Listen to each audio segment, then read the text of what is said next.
अहिल्यानगर जिल्ह्यामध्ये शनिदेवाची मूर्ती असलेलं हे एकमेव गाव आहे.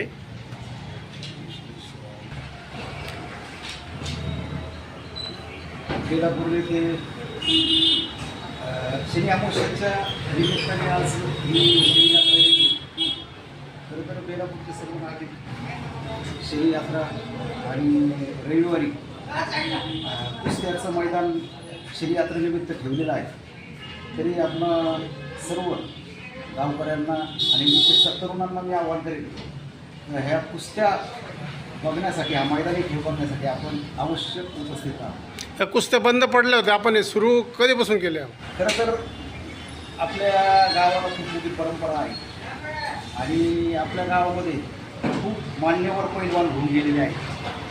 असतील, देसाई असतील, परत पांडुटेली असतील, जावरे असतील, परत कुंभकर्ण असतील, खरात असतील, हे सर्व त्या गावच्या कुस्तीच्या मैदानामध्ये यांनी ते काळात मैदान गाजवलेलं आहे.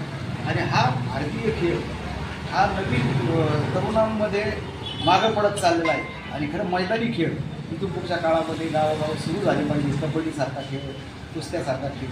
आणि म्हणून मुलांना प्रोत्साहन देण्यासाठी या बंद पडलेली परंपरा गावकरी मंडळाच्या वतीने आपण पूर्ववत आज हे 3रं वर्ष आहे. खूप मोठा प्रतिसाद संभाजीनगर जिल्हा असेल, सोलापूर असेल, अहिल्यानगर जिल्हा असतील, नाशिक जिल्हा असतील, इथून अनेक पैलवान या मैदानासाठी येतात आणि अतिशय प्रेक्षणीय कुस्त्या इथे घडत होत असतात. आणि ह्या सर्व मल्लांना यथोचित मानधन गावकऱ्यांच्या वतीने देण्यात येते. खरं तर या इलेक्ट्रॉनिक माध्यमात मोबाईल असेल, टी व्ही असेल, व्हॉट्सअप, याच्यावरच तरुण पिढी म्हणजे लहान मुलांपासून 2 वर्षाच्या मुलांपासून सर्व तरुण ह्या मोबाईलचं व्यसन त्यांना लागलेलं आहे. आणि याच्यातून बाहेर निघण्यासाठी मैदानी खेळ कुस्त्याचा जो आहे तो आपण जर मुलांनी जर अवगत केला आणि तर निश्चितपणानं हे व्यसन त्यांचं कमी होऊ शकतं. आणि मैदानी खेळ जर झाला तर त्याचं शारीरिक आणि बौद्धिक क्षमता वाढते.